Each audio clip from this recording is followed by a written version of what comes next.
Not sure what a REO property is, but you hear that term thrown around and used all the time. Stick around as we get into that in the question of the day. What's going on, guys? Matt in the Hat, Matt Johnson Real Estate, powered by Keller Williams Diamond Partners.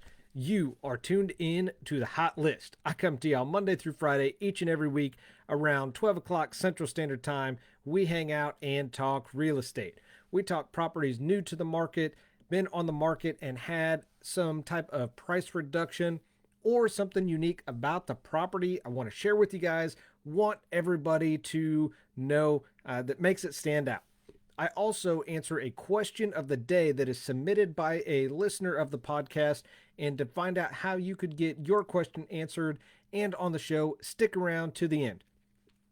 And of course, finally, I recognize and thank a sponsor of the week each and every week. This week is no exception. And if you'd like to be a sponsor of the podcast, all you got to do is just stick around till the end and I will let you know how to do it.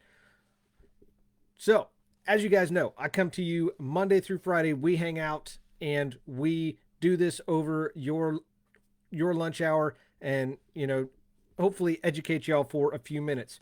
For my Facebookers, thank you guys for stopping by, tuning in, and make sure you comment hashtag live or hashtag replay, depending on how you're catching this.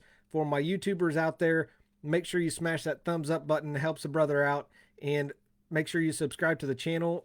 Turn on those bell notifications so as I bring more videos like this, you can come back and check it out.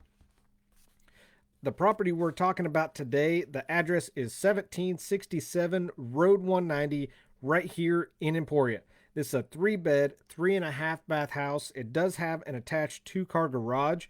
It's currently listed for $349,900, courtesy of Coldwell Banker Emporia Real Estate. This house has 3,050 square feet of finished space. It's 1.5 stories and has just shy of 4 acres of land out in the country. So it's just north of town. It's got about 3.9 acres, and it is, one of a kind country living. So if you've thought about going somewhere or looking at a country town, a country home, then this is your opportunity. It's updated throughout the house, from flooring to paint to windows. There's more updates. They've got large kitchen with an island, plenty of countertop space as well as cabinet storage. Got hardwood floors throughout. Got 2 fireplaces that are made out of stone in the basement as well as the main floor. Got a finished basement that includes a walkout basement, and of course, it's got a covered deck or covered patio and a deck as well. So all you got to do is just click on the link in the description. It'll take you right to the property so you can see this house for yourself. Check out the pictures. You're not going to want to miss it because it's a beautiful house. Make sure you check it out. And if you are pre-approved and want to take a look at it, not currently working with an agent, all you got to do is shoot me a message or call me. I would be happy to schedule your an appointment to go take a look at it. All right, before I get to the question of the day, I do want to recognize and thank our sponsor of the week this week, and that is Norfolk Iron and Metal. They have a manufacturing plant right here in town, and they are one of the nation's largest carbon steel providers. They have been a supporter of not just me personally, but some of the groups and organizations that I represent and help represent as well for my nonprofit. And I've got a number of friends that work there as well. They absolutely love working there, love the environment, and love the lengths that Norfolk goes to for their employees. So right now, actually, Norfolk here in Emporia is looking for some employees. They've got 2 order picker jobs available, a driver available, and a crane operator available. So if you click on the link in the description, that's going to take you right to their Facebook page. You can go to their website from there, check out the careers section, and they are looking for somebody sooner rather than later. So make sure you hit them up and get a hold of them if you're looking for a job. Maybe somebody you know is looking for a job. They're looking for some people, so they're a great company to work for. Check it out. All right, now the question of the day. Question of the day is my favorite part of the show because I get to answer a question that is submitted by a listener of the podcast. I've been doing this over a year now, as many of you know, and each question that I answer is submitted by a listener, and I gives me not only an opportunity to answer this question for them, but gives me content for the show as well. So if you'd like to get your question answered and on the show, all you got to do is reach out to me through Facebook or wherever you're listening to this. Drop it in the comments or in the review, and I would be happy to answer the question for you. All right, so question of the day. What is a REO property? This is a fantabulous question because, as many know, the real estate industry is full of all kinds of lingos and jargons and acronyms, and we just throw those around typically as agents, and you're going to see those or hear those a lot on TV, movies, whatever the case may be.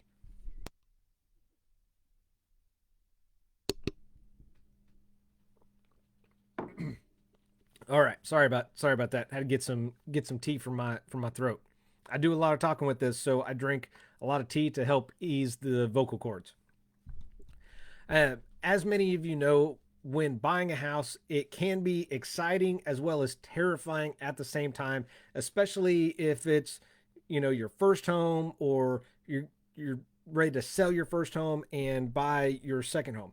And everybody wants a deal, especially right now. Everybody wants a deal. That's nothing new.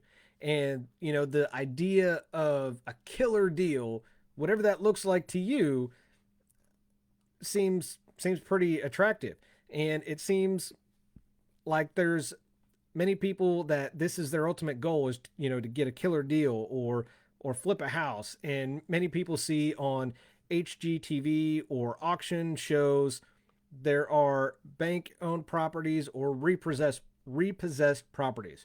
So REO stands for real estate owned. That's what a REO property is. So today we're going to kind of talk about what it is.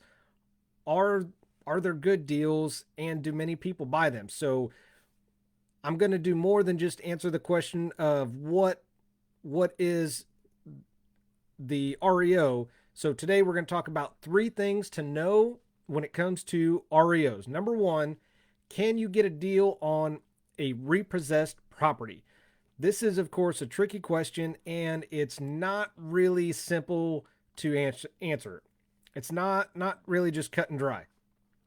Some markets are easier to take advantage of REO properties, to find some lower price points, while other markets may not offer lots of financial benefits to a buyer. If inventory is low, this usually have a property type and an area that you're shopping.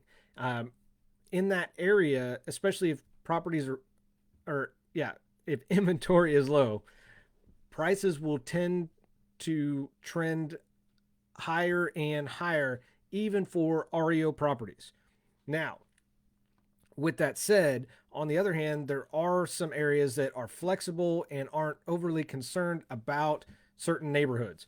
Areas with more inventory can actually be more difficult for sellers, and this creates a local buyer's market, which buyers really love. Now, it goes without saying, banks are going to be sensitive to pressures like this because banks typically want to unload these properties and not just sit on them. Since they can be more flexible, generally speaking, they may discount the REO properties in order to unload them. Number two, what should you know before making an offer on a REO property? So let's say you find a deeply discounted property. Is that a good deal? It is possible. It obviously gets your attention, makes you interested, right? So, what's stopping you from making an offer? Are there any caveats or red flags to repos? But can you work? And these can work for buyers that keep their eyes open and look at the big picture and not get, I guess, overly emotionally invested into it. Keep in mind that REO properties are usually sold as is, meaning what you see is what you get. It's not necessarily good history with the property, so could be worse than you think, or you're just seeing cosmetically. Now, I'm not saying that you can't get lucky from time to time and hit the REO lottery, for instance. Just keep in mind that repossessed homes have sat vacant, sometimes for long periods of time, sometimes with little to no maintenance or even human interaction, which generally encourages insect or animal infestations on to occur on top of any other issues that are going on with the property. I also would recommend getting a home inspection for any REO that you're looking at. Most areas you can still back out of a deal based on the condition of the home. Say it's worse than you imagine. There's more red flags than you anticipated. Just keep in mind with the home inspection, they are limited to what they can see, maybe what they can turn on and try. So there may be some surprises hiding behind those walls, under the floor, just waiting. And sold as is exactly that. As is. Banks are not interested in fixing anything on the properties. For example, your inspector finds that the HVAC system is old or bad or the roof's leaking. You're going to have to add that to your overall cost as the buyer. Now, the price of REOs can be competitive, and typically investors gravitate towards REOs. Other buyers who have cash on hand can also buy, but keep in mind you're going to be competing with some of those investors. A lot of the REOs are competitive because they're cash deals. So they close faster, less risk if they fail to close, which all means it's pretty appealing for sellers. Now, a good REO is likely to be competitive because they can be fully prepared. You can buy or qualify for a loan if you can even get a loan on it. Typically, if you're going to make an offer on a REO property, I would recommend making your highest and best offer out of the gate, simply because you may not get a counter offer or even a second chance to to make an offer. So make sure you come out of the gate swinging. REOs can also be difficult to finance. So like I just said if you could get a loan, some of the REOs do have programs available specifically meant for future homeowners. Now, a lot of these are not friendly to non-investor buyers, if that makes any sense. Uh, with these, a lot of times, if you can get qualified for a loan on them, you're going to need some type of substantial down payment, a higher credit score, solid debt to income ratio, and reliable employment history, all before the bank would even consider taking a risk on that property. Now, I'm not saying it can't be done, but this is going to be a far stretch from a basic first time home buyer loan or process. The most common types of loans with REOs are a 203K or a conventional loan, depending on the condition of the property, which is why most investors buy REOs, because they can buy them with cash and they can buy them for cheaper than what you could get a loan on it for. Also, with REOs, they might be difficult to close because keep in mind, if you have to borrow money, this process is going to take a couple months. Um, so if you don't have to borrow money, there might be some red tape layers that you're going to have to cut through because you're dealing with a corporate owner rather than an individual. So this could take up some time as well. Allow plenty of time for all the steps of the process, whether you're buying it cash or you're getting a loan on it, because again, dealing with corporation, not an individual. And be prepared to have to pivot to a different type of loan or pay cash if things start to get dicey. So that brings us to number 3. Should you buy a repossessed home? That's not for me to decide. You can decide that. My job is to educate you and take you along the process. Now, I've helped people start the process and they quickly learned it was not for them. And we went on to look at more of a traditional first time home buyer's house.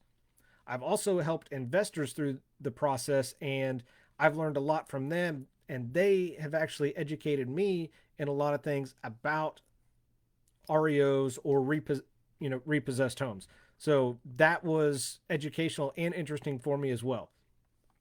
If you are thoroughly prepared for owning a home with poorly documented history, and vacant for who knows how long, and a higher than normal risk of, we'll call them surprises, as well as a potentially more stressful buying process on top of all that, an REO might be right for you.